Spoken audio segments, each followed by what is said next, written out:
तो आज हम लोग डिस्कस करने वाले हैं सॉल्यूशन एंड कोलिगेटिव प्रॉपर्टीज। क्या डिस्कस करने वाले हैं? सॉल्यूशन एंड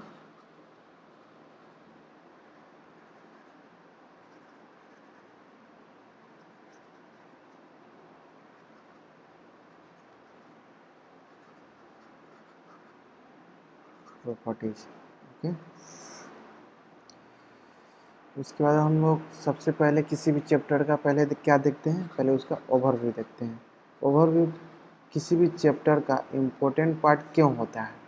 ये किसी भी चैप्टर का इम्पोर्टेंट पार्ट इसलिए होता है कि अगर आप एग्ज़ाम के पहले अगर किसी भी चैप्टर का रिवाइज करना चाहते हैं तो आप ओवरव्यू से पता कर सकते हैं कि हम उस चैप्टर में क्या पढ़ना है और कौन सा टॉपिक को हमको ज़्यादा फोकस करना है, ताकि हम लोग कम समय में ज़्यादा इफेक्टिव काम कर सके, ज़्यादा जल्दी रिवाइज कर सके। ठीक है, इसलिए ओवरव्यू ज़्यादा इंपॉर्टेंट होता है। ठीक है, तो यहाँ पे हम लोग फर्स्ट थिंग ओवरव्यू में क्या देखेंगे, इंट्रोडक्शन पार्ट देखेंगे। ओके, तो हम लोग इंट्रोडक्शन जो है दो टर्म में देखेंगे, एक बार सॉल्यूशन का अलग देख लेंगे, उसके बाद एक कोलिगेटिव प्रॉपर्टीज़ का अलग देखेंगे। ठीक है, तो पहले हम लोग दो टर्म में इसको डिवाइड कर लेते हैं। पहले हम लोग सॉल्यूशन वाला पार्ट को पढ़ लेंगे, फिर उसके बाद कोलिगेटिव प्रॉपर्टीज़ वाला पार्ट को पढ़ेंगे। ठीक है, तो पहले हम लोग सॉल्यूशन वाला पार्ट को पढ़ रहे हैं, पहले हम उसका इंट्रोडक्शन देख लेंगे। फिर एक इम्पोर्टेंट थिंग देख रहे हैं, I hope all of you are learn in 11th class in the chapter of mole concept, but you not cover that time, I will cover this time. So आपको tension लेने की बात नहीं है, हम आपको यहाँ पे अच्छे से सब कवर करके आपको बता देंगे। ठीक है, तो इसमें क्या है, कंसंट्रेशन टर्म। ठीक है, कंसंट्रेशन टर्म कहने का अर्थ मतलब कि मोलरिटी आपने पढ़ा है कि नहीं पढ़ा है मैं नहीं जानता, फिर भी मैं आपको एक बार यहाँ पे अच्छे से बता दूंगा, क्योंकि इसका बहुत ज़्यादा यूज़ करने वाला हूँ सॉल्यूशन एंड कोलिगेटिव प्रॉपर्टी में। ओके, फिर हम लोग थर्ड थिंग देखेंगे, सोलिबिलिटी। सोलिबिलिटी तो नाम से ही क्लियर है, सोलिबिलिटी किस में होता है, तो लिक्विड में होता है। ठीक है, तो हम लोग सोलिबिलिटी कहाँ देखेंगे, यहाँ पे देखेंगे solubility in solid as well as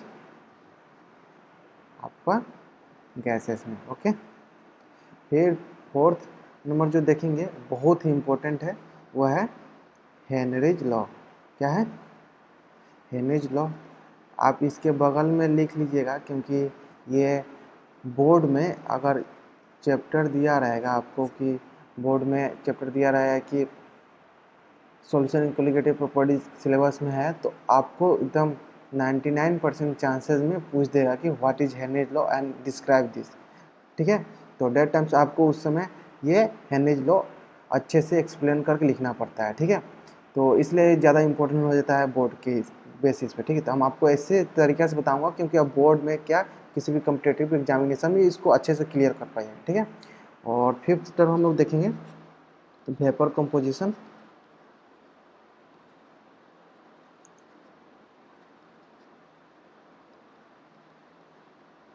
by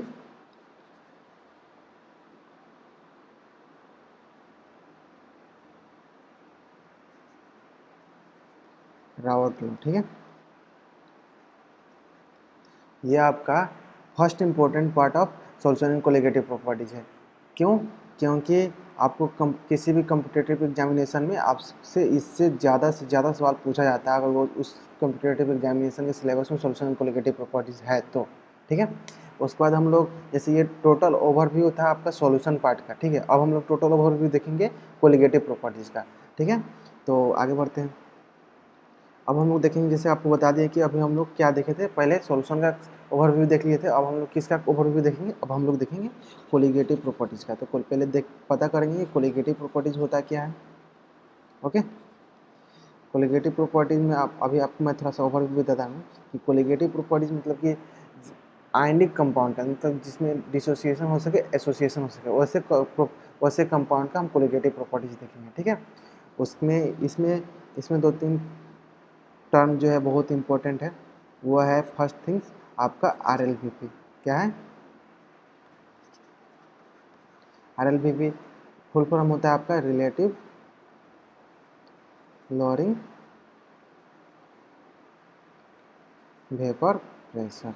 okay, उसके बाद आपका आता है, इसमें एक और टर्म आता है बहुत, जो कि बहुत इंपॉर्टेंट है, एलिवेशन गैस कीजिए क्या होगा, इन बॉइलिंग पॉइंट, उसके और depression in freezing point. Okay, I hope all of you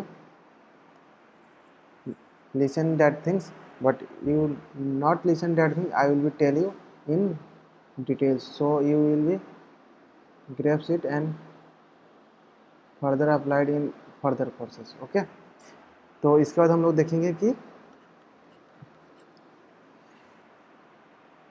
second most important part of solution in colligative properties. Second most important part, ये जरूरी नहीं है कि मैंने इसको बोल दिया सेकेंड मोस्ट इम्पोर्टेंट पार्ट, इसका मतलब ये नहीं कि जो मुझसे पहले जो मैंने डिस्कस किया वो इम्पोर्टेंट नहीं, वो भी इम्पोर्टेंट है, लेकिन ये ज़्यादा इंपॉर्टेंट है उसके तुलना में, इसलिए मैं इसको बोला second most important thing of solution colligative properties.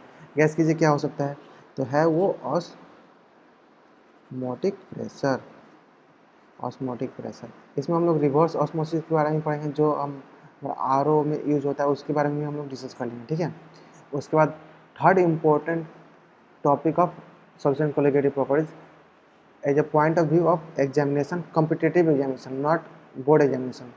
Okay, competitive examination में इससे डायरेक्ट सवाल पूछे जाते हैं, एकदम इजी सा रहता है, लेकिन बहुत बच्चे सबको प्रॉब्लम होता है इसको याद करने में, लेकिन इसको हम ऐसे ट्रिक बताएंगे आपको याद करने में कि आप इजीली याद कर पाएगा, ठीक है।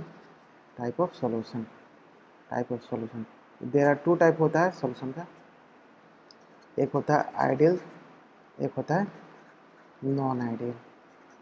ओके, जनरली जो एसिडिक कंपाउंड होते हैं, एसिडिक कंपाउंड जो होते हैं वो आपका आइडियल कहलाते हैं, जैसे कि नॉन एसिडिक जो होते हैं वो आपको नॉन आइडियल कंपाउंड कहलाते हैं, नॉन आइडियल सॉल्यूशन कहलाते हैं, सॉरी। ओके, आपको एक ये लॉजिक याद रख लीजिएगा। एक लास्ट इंपॉर्टेंट पार्ट हम आपको बता देते हैं जो इसमें हम लोग पढ़ लेंगे, वो क्या है, azeotropes. Okay, before 2015 it is most important for part of solution colligative properties as a point of view any competitive examination, but after 2015 it is not important for competitive examination, but it is important for board examination, so don't forget this topic, it is important for board examination। so इसको हम लोग अच्छे से पढ़ेंगे board के point of view से, कि दोनों को हम लोग कवर करते जाएंगे, ठीक है। ये जरूरी नहीं है कि मेरा वीडियो सब जो कम्पिटेटिव एग्जामिनेशन की प्रिपरेशन कर रहे हैं वो वही देखेंगे, बोर्ड के भी प्रिपरेशन जो कर रहे हैं उनको भी तो ज़रूरत है इस सब टॉपिक के, क्योंकि बोर्ड का ही तो हम लोग टॉपिक सब कवर करते जा रहे हैं, उसमें जो एडवांस टाइप का पढ़ लेते हैं वो हमारा कम्पिटेटिव एग्जामिनेशन में आया था, ठीक है।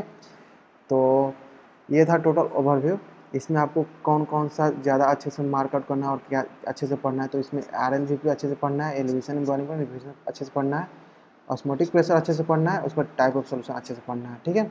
और पीछे वाले में हमको क्या पढ़ना था, पीछे वाले में आपको कंसंट्रेशन टर्म अच्छे से पढ़ना है, और हेनेज लॉ और वेपर प्रेशर अच्छे से पढ़ना है, ठीक है।